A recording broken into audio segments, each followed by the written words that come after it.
కాసేపట్లో హైదరాబాద్ ఉప్పల్ స్టేడియంలో HCA meeting జరగనుంది. ఇప్పటికే ఉప్పల్ స్టేడియానికి రాచకొండ సిపి సుధీర్ బాబు చేరుకున్నారు. హెచ్సీఏ మీటింగ్ ఉండడంతో ఉప్పల్ స్టేడియం దగ్గర భారీ బందోబస్తు ఏర్పాటు చేశారు. 173 క్రికెట్ క్లబ్స్ సెక్రటరీలను మాత్రమే స్టేడియంలోకి అనుమతిస్తున్నారు. గతంలో సస్పెండ్ చేసిన క్రికెట్ క్లబ్ సెక్రటరీలకు అనుమతి లేదని ఇప్పటికే హెచ్సీఏ తేల్చి చెప్పేసింది.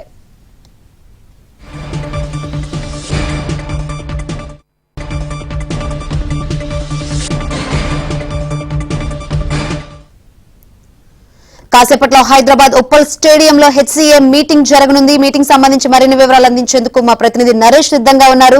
నరేష్, హైదరాబాద్ క్రికెట్ అసోసియేషన్ సంబంధించిన సమావేశం ఇప్పటికి ప్రారంభమైంది. దాదాపు ఇప్పుడు కాసేపట్లోనే ముగిపోతుంది. వాస్తవానికి Uppal cricket association Hyderabad cricket association మాజీ అధ్యక్షులైన జగన్మోహన్ రావును అరెస్ట్ చేసిన నేపథ్యంలో ఉప్పల్ స్టేడియం ఈ రోజు క్లబ్ సంబంధించి అంటే మొత్తం ఉప్పల్ హైదరాబాద్ క్రికెట్ అసోసియేషన్ సంబంధించి 173 క్లబ్లు ఉన్నాయి. ఈ క్లబ్లకు సంబంధించిన సెక్రటరీలకు మాత్రమే ఈ సమావేశానికి అనుమతి ఉంది. వీళ్ళు కాకుండా వేరే వాళ్ళు ఎవరు వచ్చినా కూడా అనుమతించడంలో వాళ్ళని ఐడెంటిటీ కార్డు చూపించిన తర్వాతే లోపలికి అనుమతిస్తారు. అదేవిధంగా గతంలో ఇలాంటి సమావేశాలు జరిగినప్పుడు కొన్ని గొడవలకు కారణమయ్యాయి. చాలా రోజులుగా హైదరాబాద్ క్రికెట్ అసోసియేషన్ అంతా కూడా అవినీతిమయంగా కూరుకుపోయిన నేపథ్యంలో మళ్ళీ ఈ రోజు ఈ సమావేశం ఏర్పాటు చేసి కాసేపు అంబుడ్స్మన్ గా ప్రస్తుతం మనకు అందుతున్న సమాచారం ప్రకారం క్రికెట్ అసోసియేషన్ అంబుడ్స్మన్ గా సురేష్ ను ఎన్నుకున్నారు. అదేవిధంగా ఎథిక్స్ ఆఫీసర్ గా కేసీ బాను నియమించినట్లు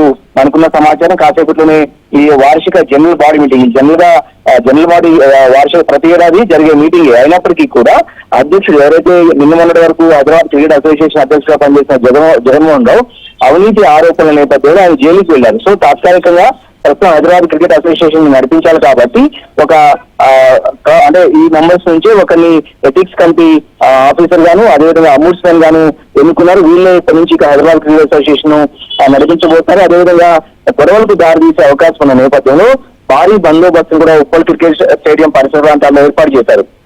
చాలా కాలంగా హైదరాబాద్ క్రికెట్ అసోసియేషన్ మీద పెద్ద ఎత్తున అవినీతి ఆరోపణలు కొంతమంది జైలుకి వెళ్లారు. ఇప్పటికే కొంతమందిని అరెస్టులు కూడా జరిగిన పరిస్థితి. ఏదైతే సిఐడి కొంతమందిని అరెస్ట్ చేసింది.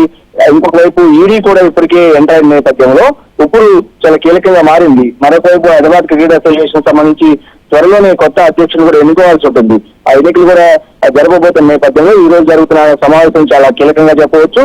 ఈ సమావేశం ముగిసిన తర్వాత మరింత సమాచారం మనకు తెలిసే అవకాశం ఉంటుంది. ఇప్పటికే పోలీస్ బందోబస్తు చేస్తే ప్రస్తుతం హైదరాబాద్ బాడీ మీటింగ్ అయితే కొనసాగుతోంది. అసలు మెయిన్ గా ఈ మీటింగ్ యొక్క ఉద్దేశం ఎజెండా ఏంటి అని అనుకోవచ్చు? ఎందుకంటే క్లబ్ సెక్రటరీలు మాత్రమే స్టేడియంలోకి అనుమతిస్తున్న సిచ్యువేషన్ కదా. అంటే ప్రస్తుతం హైదరాబాద్ క్రికెట్ అసోసియేషన్ సంబంధించిన అధ్యక్షుడు అరెస్ట్ కావడం, కొత్త బాడీని ఎన్నుకోవాల్సి ఉంటుంది.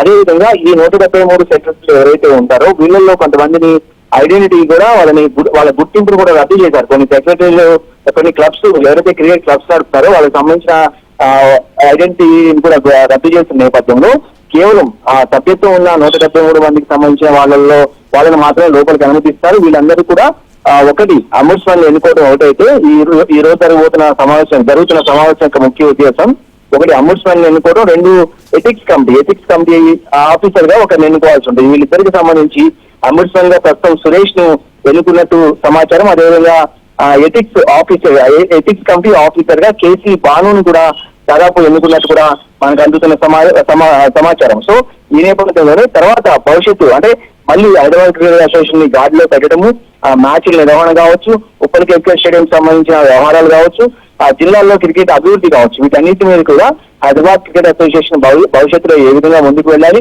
ఇప్పటికే అవినీతి ఆరోపణలు దేశంలో అనేక క్రికెట్ అసోసియేషన్లు కానీ హైదరాబాద్ క్రికెట్ అసోసియేషన్ మీద మాత్రమే పెద్ద ఎత్తున గడిచిన 7-8 సంవత్సరాలుగా తీవ్రమైన పెద్ద ఎత్తున అవినీతి ఆరోపణలు వస్తాయి. అంతకుముందు మహమ్మద్ అజారుద్దీన్ ఉన్నప్పుడు కావచ్చు, తాజాగా జగన్మోహన్ రావు అధ్యక్షుడు ఉన్న ఆయన హయాంలో కావచ్చు, ఆఖరికి క్రికెట్ బాల్స్ ను కొనే వ్యవహారంలో కూడా అంటే క్రికెట్ బాల్స్ కొనడంలో కూడా అవినీతి జరిగింది. అదేవిధంగా ఉప్పల్ క్రికెట్ స్టేడియంలో సౌకర్యాలు ఏర్పాటు చేయడంలో భాగంగా కొంత ఫర్నిచర్ కొన్నారు, స్టాండ్స్ మరమ్మతులు చేశారు. ఇలాంటి వ్యవహారాల్లో కూడా అవినీతి జరిగింది అనేది పెద్ద ఎత్తున కేసులు నమోదైన నేపథ్యంలో వీటన్నిటి నుంచి మళ్ళీ క్రికెట్ ను అసోసియేషన్ గాలిలో పెట్టడం ద్వారా క్రికెట్ ని అభివృద్ధి చేయాలనేది ముఖ్య ఉద్దేశం. సో ఈ మీటింగ్ యొక్క ఉద్దేశం కూడా అయితే ఈ రోజు కొత్త ఎథిక్స్ కమిటీ ఆఫీసర్ ను అదేవిధంగా అంబుడ్స్మన్ ఎన్నుకున్న తర్వాత వీళ్ళ ఆధ్వర్యంలో భవిష్యత్తులో క్రికెట్ అసోసియేషన్ ముందుకు సాగబోతోంది. Right, thank you Naresh.